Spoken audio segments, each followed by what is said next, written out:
Hey everyone, this is a recording of Litestar Office Hours on September 15th. This is something that we would like to continue to do regularly, but in this particular episode, if you want to call it that, we talk about the future of Litestar, the past drama from the past couple of weeks, and just some random questions as we get them. If this is something that you would be interested in, you can join us, ask questions, chat, hang out for about an hour, and we look forward to seeing you there. Thanks. Those things, they are all not necessarily tied to Litestar. They integrate well with Litestar, and for a lot of them, probably Litestar will have a very good integration or a better integration than other frameworks. But our focus will be to widen the ecosystem and to make the work that we've been doing here more accessible from the outside and not just Litestar, because we believe that a lot of what we have been building has value outside of Litestar as well. And we also believe that if we make it available to the wider community, it will benefit us in the long run, because Fast API, for example, has a really, really large user base that we definitely would benefit from having feedback from all of them, how the stuff that we've been building for SQL Alchemy, for example, works, what issues it might have. And so that all will benefit Litestar in the end, because it will be in Litestar as well. Does anybody have any specific feedback or comments on that?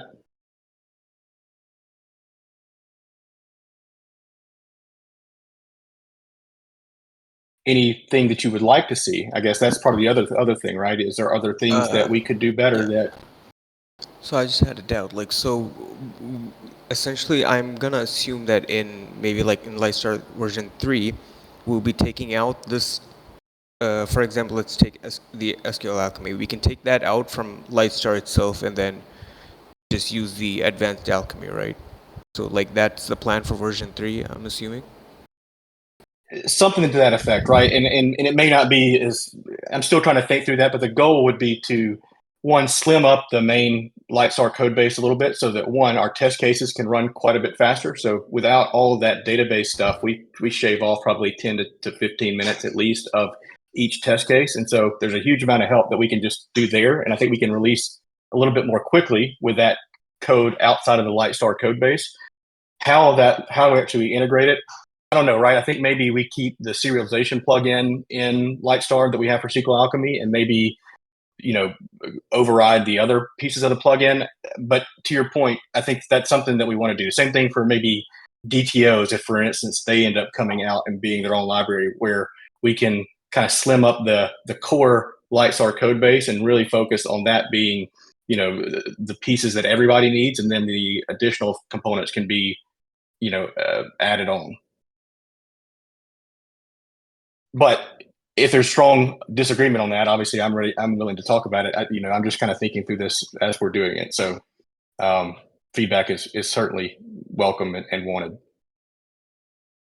I think it's worth mentioning that even in version 3, that these changes will probably not be breaking, because right now you'll be installing Litestar with the SQL Alchemy extra.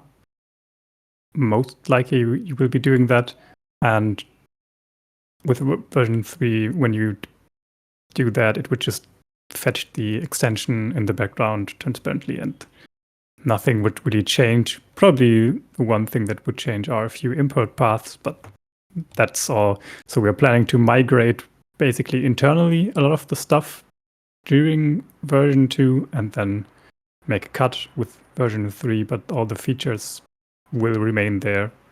That's the plan for that. And for the other part that we are planning to, I don't know how to say it, make externally available or whatever, it's the same idea basically.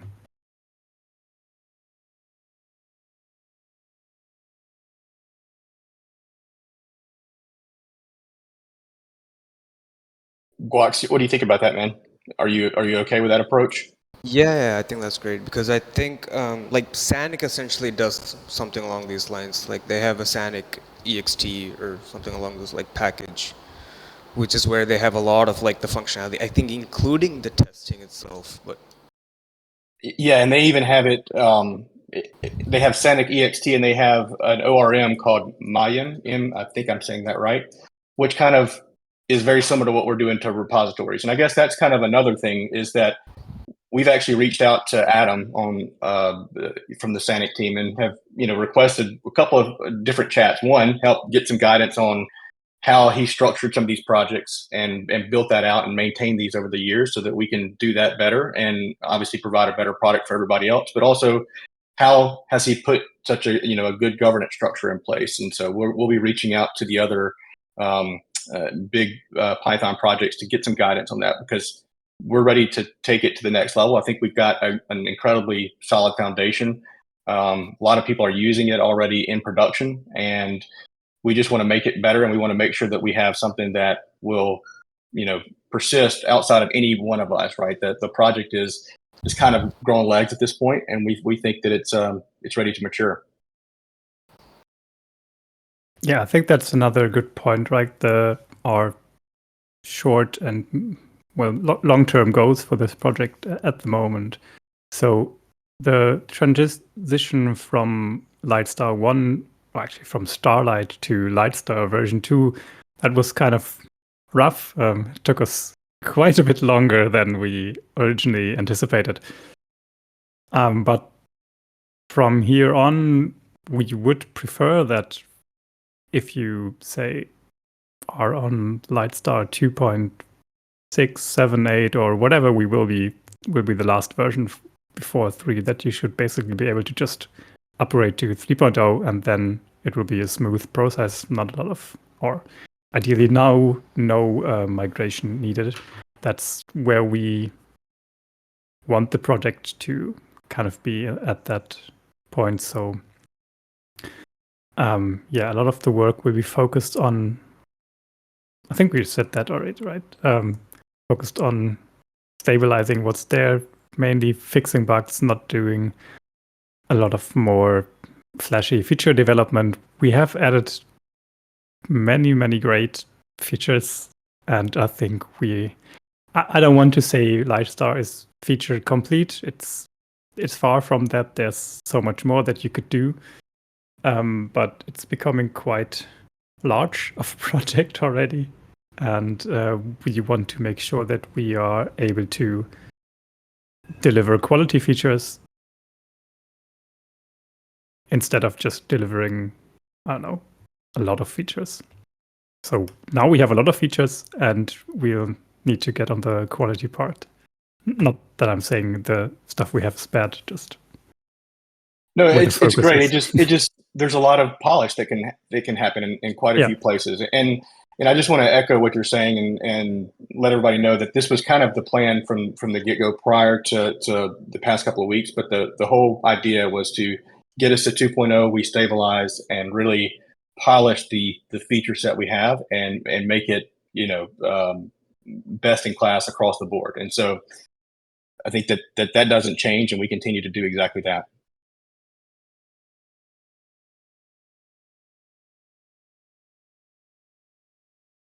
Any questions or thoughts or comments or caustic remarks, as my boss always likes to tell me? I think we have one question coming up. I can sense it. Well, I can see it in the chat.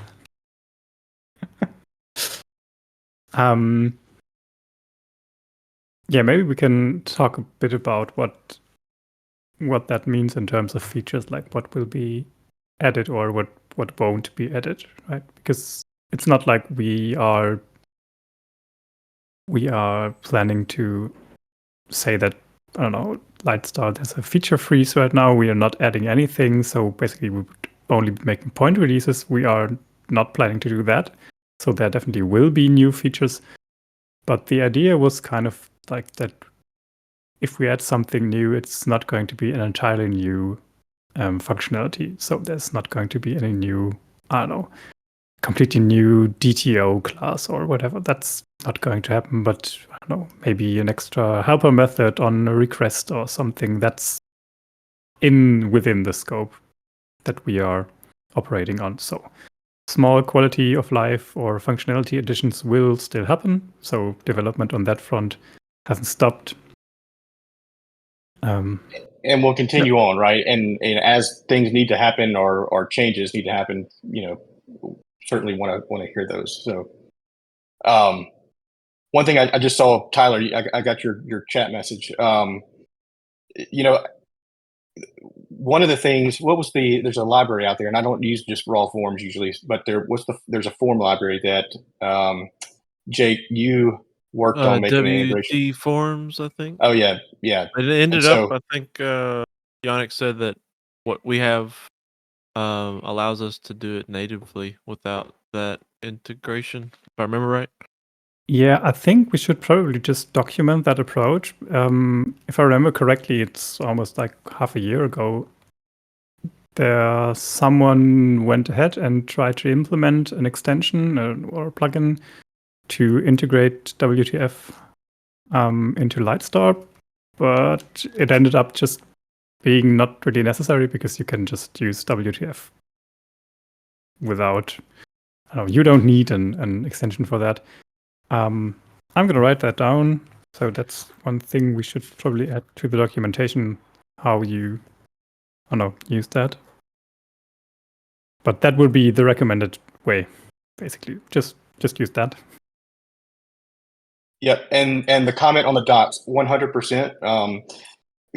There's so many features that we've added in, and we've tried our best to kind of layer in the to-do tutorial that kind of layers in these features step by step. We recognize there's still a lot of ground to cover there. And so, one, I'd like to hear feedback on what we could make better in the documentation for you that would help you learn. And two, as you have ideas or things that you want to see, feel free to contribute them or open up an issue and request it. Picking up on the docs question, I hope there are some docs or examples using them for beginners like me. Yes, there will be. We have planned that. We have one tutorial that attempts to start very, very basic with almost no knowledge. At least I try to assume little to no prior knowledge. And we had the idea that we want to extend basically that and sort of make it like a progressive tutorial. So it would take you from one chapter of the tutorial, and if you make it to chapter 10, you should be able to use all the features that Litestar comes with and should be familiar with how to solve everything, and just that it is an incremental improvement in every chapter. So every chapter introduces sort of like a limited set of new functionalities. So you start with the very, very basic to-do applications, and then maybe next chapter we'll do the same thing, but we'll add dependency injection and more complex data validation. And then in the next part, we add databases. And in the part after that, we add the repositories, and then we can add DTOs, and then we can add, WebSockets or whatever. So sort of like something that really takes you by the hand and gets you from zero to full stack. Use everything that's there. I think we're a long way off from being anything like this, but the Flask mega tutorial is incredible. And I think that it does that layering in a way that's great. It has so many features, but something like that would be awesome. And maybe that's something we can start building to over time. Yeah, something like that. That's kind of like the same approach. Maybe not as comprehensive, because that's really I know that I could pull that off. Yeah, that's got everything that you could possibly ever need to do in it. It's an incredible tutorial. Okay, on the SAC plugin, 100%. So what I'd like to do is probably, instead of putting it in contrib, I think it would be like Starlight SAC, or maybe I even actually open up a PR to the SAC official repo, because they actually just added in a Starlet integration in their 12.0 release. Did I say Starlight SAC? I meant Litestar SAC if I did. Anyway, so the goal would be to be exactly like what you see in full stack, where you can install it, add a plugin, and it automatically would configure the routes needed to host the web URL, as well as you could give it the queues that you want to use. Now, I think there's still more that we could do there, but I think that would be a good start.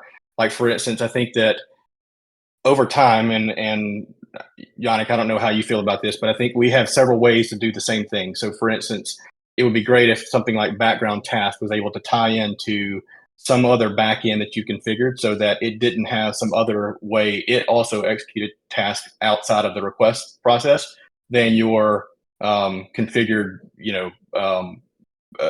task queue. And so it'd be great to have whatever you've configured to run, whether that be Celery or SAC or Arc.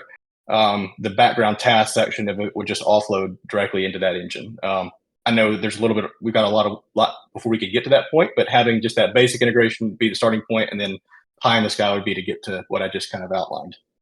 Yeah, so we already have a few ways to execute background tasks, starting with the named background tasks, which originally came from Starlet. And we kind of just integrated them and tried to remain compatible with those.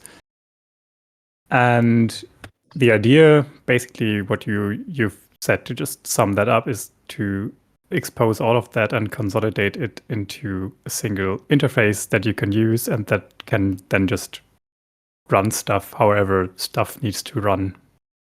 So there's not like 5 different ways to do almost the same thing with almost the same interfaces, just with a different execution model, but that there's one interface which you can use to all your background task running needs.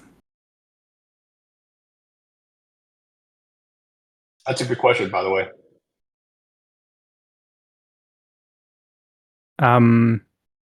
Yes.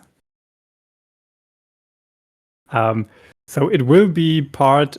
It will not go into the Litestar repository. It will not go into the Litestar package, but it will be available in Litestar with the plugin.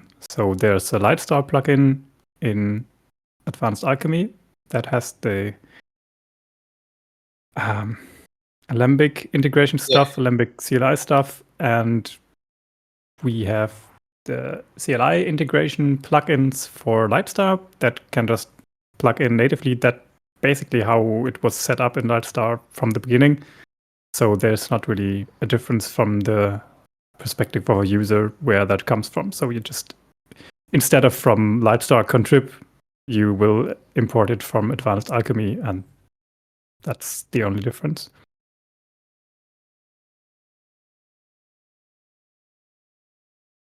Kumzi, these are great questions, and so I'm happy you finally somebody threw it out there. Yannick, you want to take it, or I'll Let me read it first, then I decide.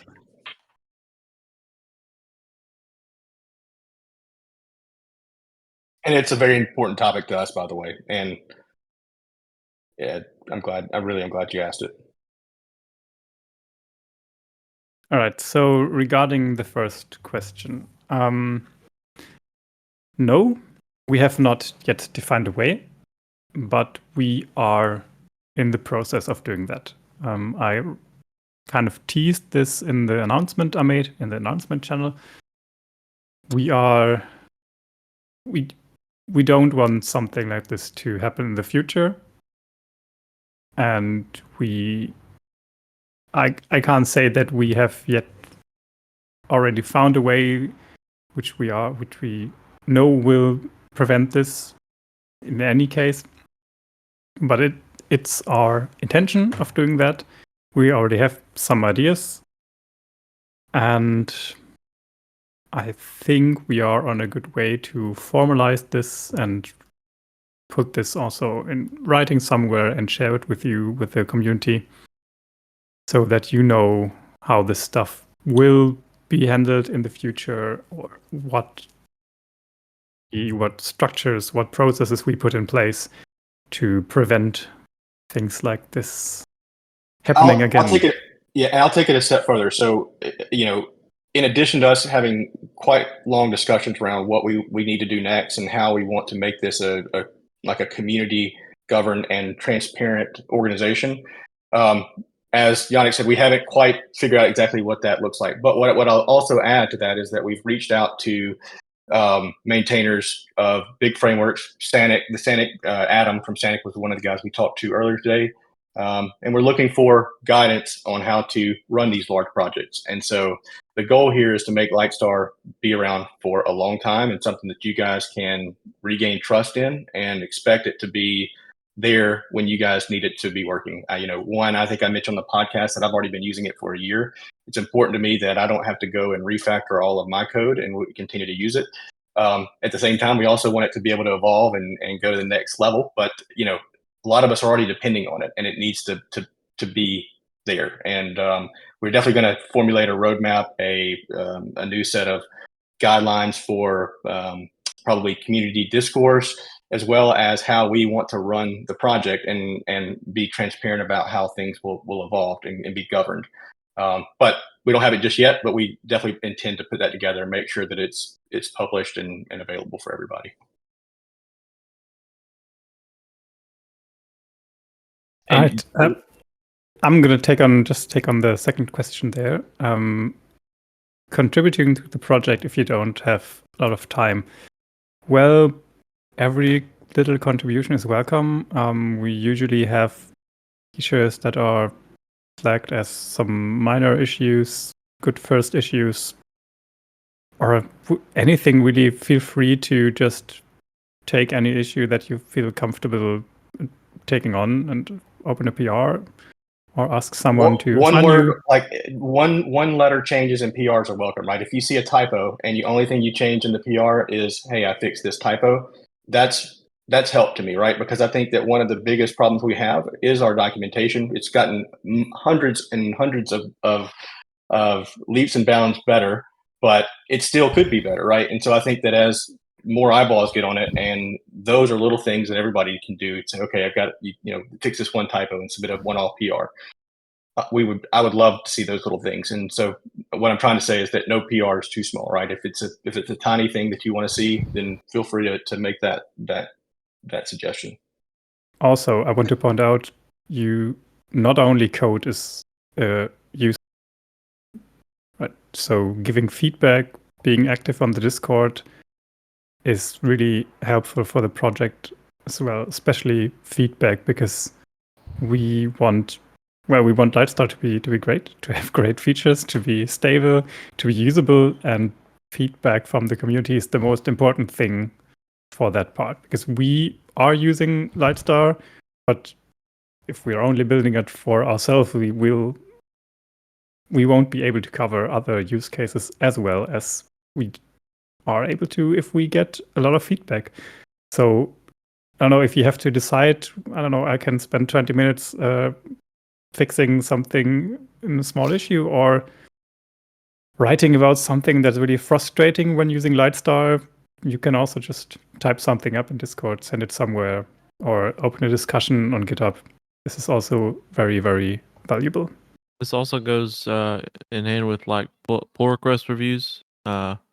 We kind of see, like you said, we see it in our projects for a certain thing, a certain way, and we think it's going to work, but we don't see all the perspectives of how other people use it. So you maybe review a pull request that doesn't take too long, and you can give it a new perspective on that. That's feedback that's useful too.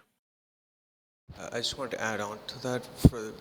I think it might also help if you can just write a blog post on something that you're using Lightstar with. For example, you said you're moving from Flask to Lightstar. So because there's not a lot of content out there outside of this Lightstar documentation. But if you take Fast API or Flask or something, there's just a lot of content, not just from direct contributors or the maintainers, whatever. So I think if you can just write blog posts, if you can just write something along those lines and then share it here in Discord as well, it'll just be very helpful.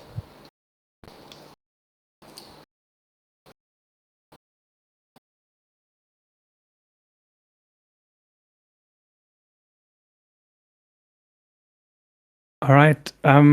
We have another question regarding the roadmap. Will you share the roadmap now or later to at least name some things that you see as most important coming next into Lightstar? We don't have a roadmap yet. We are working on a roadmap, and we will share it when we feel that it's in a state that's useful to be shared. I think we've already talked about the most important things coming next into Lightstar, and I think the most important things coming next into Lightstar are not features, but are just continued development, continued incremental improvements, bug fixes, documentation improvements, general housekeeping stuff. Yeah. I'd love to see this abstraction, by the way. So if it makes sense to add it in, maybe you could just share what you're doing.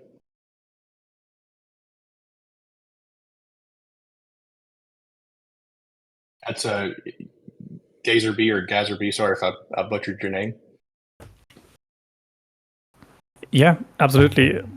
I mean, if you have something like that, or if you're not sure if something's worth adding, always feel free to just open a PR or start a discussion on GitHub or Discord. Just share with us what you're doing, what you want to do, and we'll look at it, get some feedback, and maybe we'll just use it as is. Yep. To anyone new just joining, feel free to raise your hand and use voice if you would rather do that instead of type.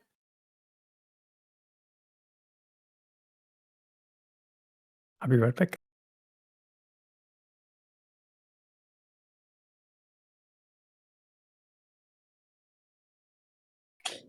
Yeah, no, Rotor Cowboy, it's fair, right? And that's one of the reasons why we're here today, to just kind of set the record straight and start talking and being transparent. But you make a fair criticism, and it's one of the things that we want to shed, right? And obviously, one day is not going to change that perception that people have now, but it's something that we really want to do.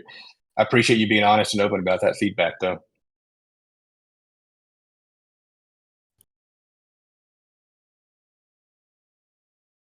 Yes, it's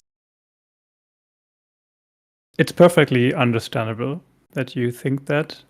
Actually, I think it's reasonable to think that, and I would probably no, I know I have thought the same thing.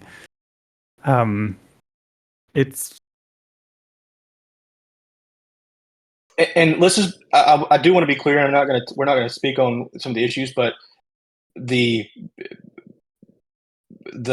one man show was not really at a core of the issue between us all, and so it was some of it, but not all of it. But your point is 100% valid, right? And you know, any drama on any project really hurts the perception of the team. And well, one, I just want to apologize to everybody for all that, because it's not something that I like to be associated with. And then two, obviously we want to make sure that this project is stable and is usable for people.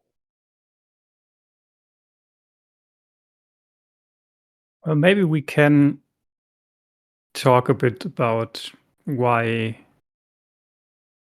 I don't think it's a good idea to go into the specifics of what went down, because that's, I think we've said enough about that in public already. But maybe we can shed a bit.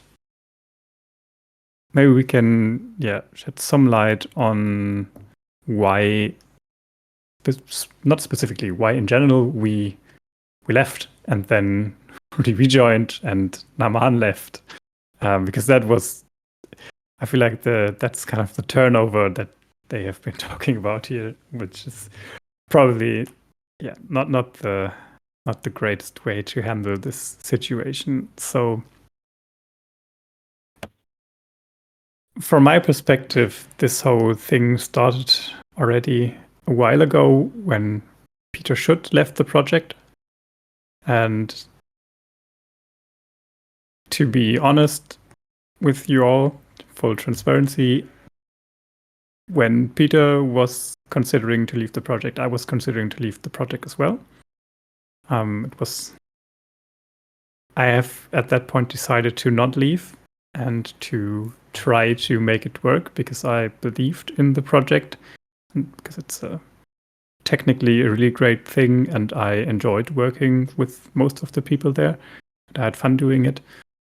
But there were also things that were not very fun about the whole thing that really stressed me out and caused me a lot of sleepless nights and headaches and anger and whatever. And that's not where I wanted to be with something like this. I wanted to have fun with the project. I wanted to like working on it because I think it makes for a better project, honestly, if everyone involved just likes to spend time together and loves to work on the stuff as a team. And that wasn't the case. And that's what nearly drove me to leave. And that's what drove Peter to leave the project.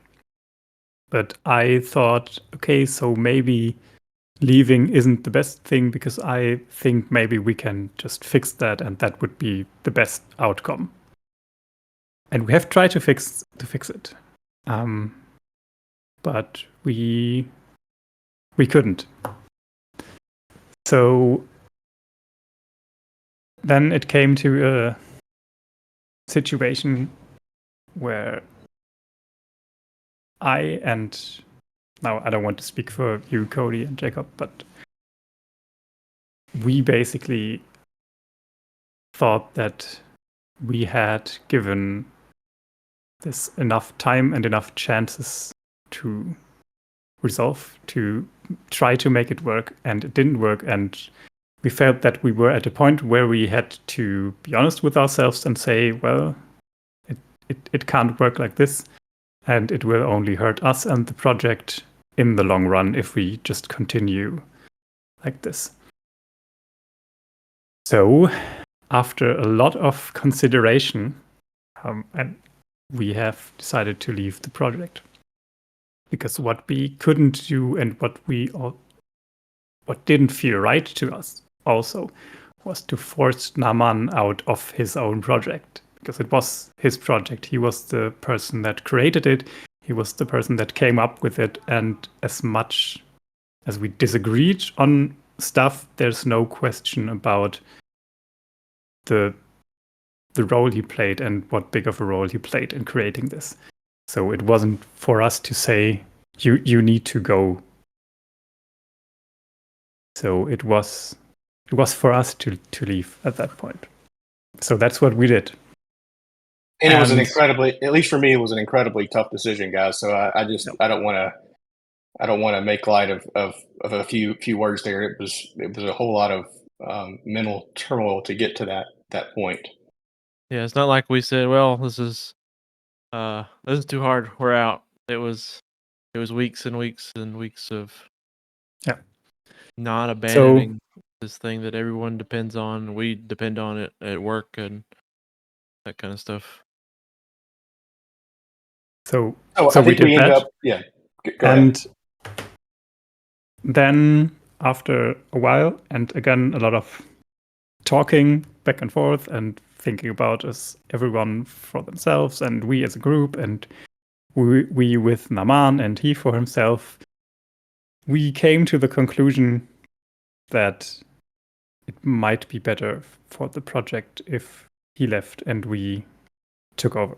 Well, I say that we came to the conclusion, but I think it's right to just say it like it happened because this was a decision that came from him because he at that point also made the decision that it would be best for the project in the long term if he left and we came back.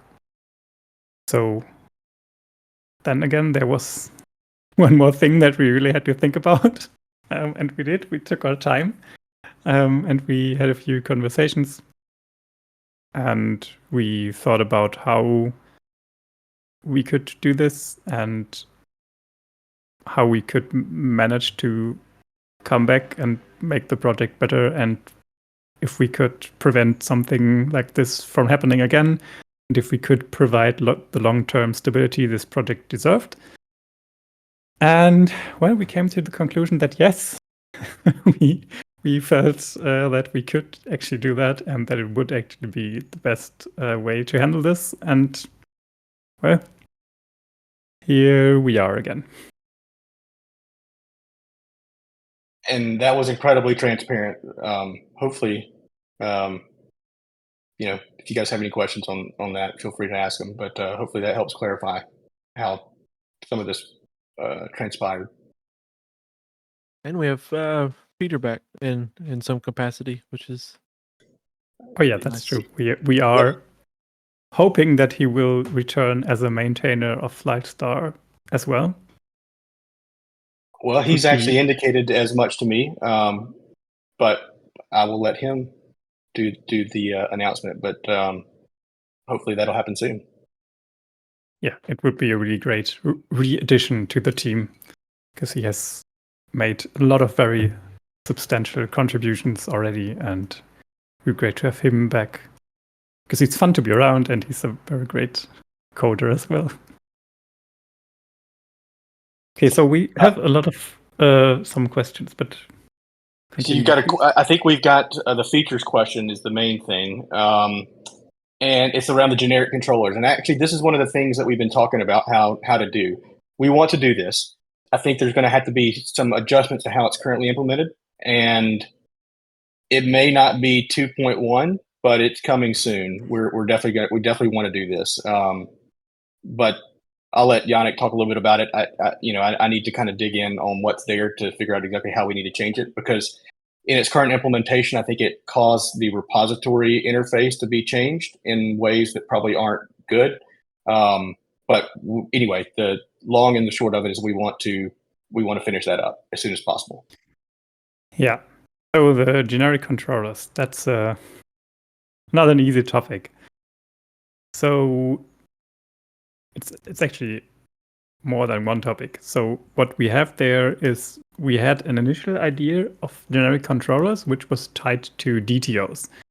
So the idea was that you could take a controller and use a generic class to generate DTOs. So you could just define your logic once on the controller and then bind different types to it that would then generate your DTOs for you. And then there's the, I don't know how to call that, CRUD controller thingy that works together with the repositories that can actually, handle the CRUD for you. You give it a repository and some types, and this is the way the generic controller is currently implemented. The issue with that approach as it is right now is that it doesn't really work well with the repositories as they are. Because the repositories as they are, they were not meant to do the kind of stuff that they would need to do to be able to work with the generic controllers. So the roadmap for that very roughly, we haven't planned any of this out yet, I'm just making this up as we go, would be to first try to see if we can make the repositories work for what we would need to do. And if we can't make the repositories work, we will need to introduce another feature. We could reduce the service pattern maybe that we have in Litestar full stack. I think that might be a better fit for the type of functionality that the generic controllers want. And then the third step would be to build the generic controllers on top of that. I'm not yet sure if the generic controllers will happen in Litestar itself, or if they will happen somewhere else. They will be available in Litestar, but I think it might also be available as a separate package. The thing about these controllers in general is that it's a very, very, very complex topic, and it's very hard to get right, which you can see by the very many attempts to do such a thing that are out there. I think for all major web frameworks, some sort of this exists. but none of them really do the things that we feel would be actually great to have in something like this, because they can all handle the easy cases, but they don't handle the hard cases. And that's what we think is what they should mainly be focusing on, because it's very easy to just write the easy cases yourself, but it's very hard to really drill down and optimize and carefully test out and consider every possibility of the harder cases. And that's what we would want to do, right? We would want to start with them and build them up in a way that we can confidently say, okay, so these are the CRUD controllers or whatever we call them. And we are confident that if you use them with the repositories, for example, they will handle all the cases that they cover. And it's going to take some time. It's not a small feat, but it's something we have already talked about quite a bit. And it's something we are definitely planning on doing. But I'm very, very sure that it won't be in 2.1.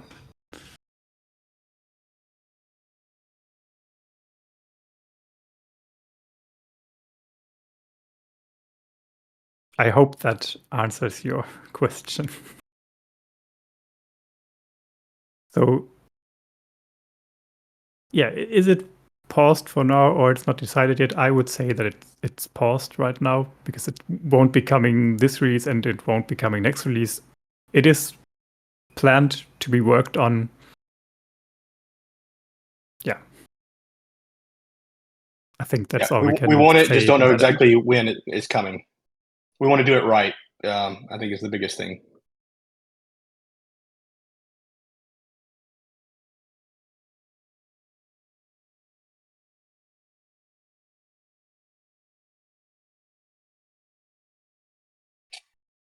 Well, we're getting close to the top of the hour. Any questions, comments, or closing remarks from anybody?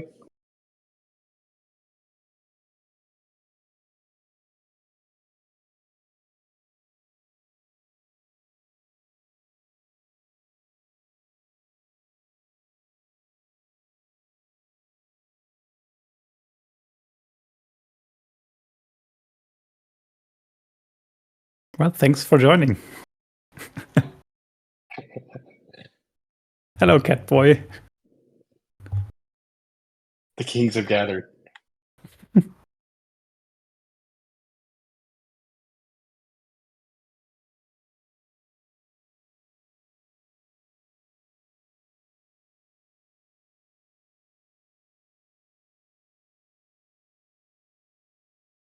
Glad to hear that, Python. By night.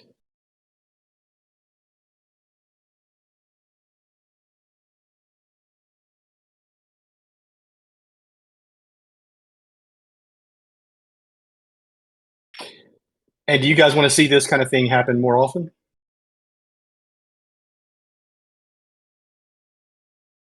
All right. Maybe we can make this a Friday occurrence or some other time if it's more convenient for everybody. Cody, I think there's someone that's requested to speak, no? I invited them. I think they have to accept it. Okay, yeah. Gishta, I think you had wanted to make a comment.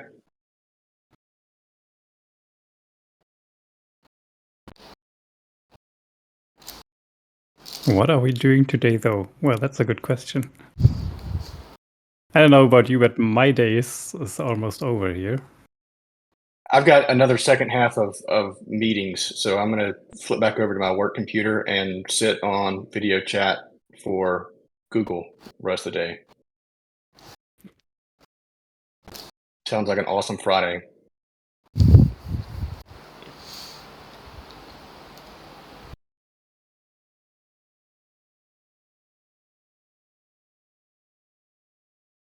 Oh, it's really late for you then. All right, maybe we can get a better time, maybe some weekend time. Anyway, we'll throw it out in the chat. If something works better for others, let us know. And we appreciate everybody joining in today. If you guys have additional feedback or questions you didn't want to throw out in the chat, feel free to ping any of us on the side. We'll be happy to answer any question that we can. Oh, Gista, if you want to talk, go for it. Sometimes I talk too much, so I'll be happy to shut up.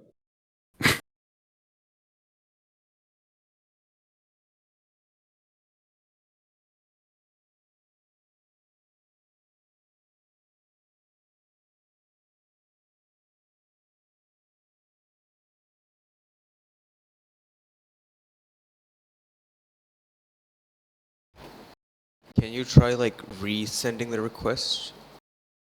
Maybe. Invite to speak. Yeah, it seems to just not work because of. I just sent the invite. Yeah, look at the picture they sent Oh, in it's the a bug chat. in the app. I gotcha. Great design.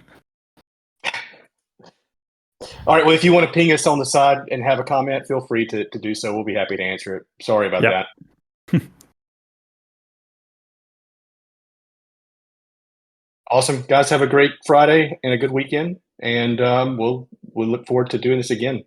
All right, that wraps it up. Our first office hours meeting for Litestar. We hope that you enjoyed the talk, and if you want to join in with us next time, check the events in the Discord. There should be a time where you can sign up and be reminded. Bring your questions and microphones if you want to chat with us. Just raise your hand and ask away. Thank you.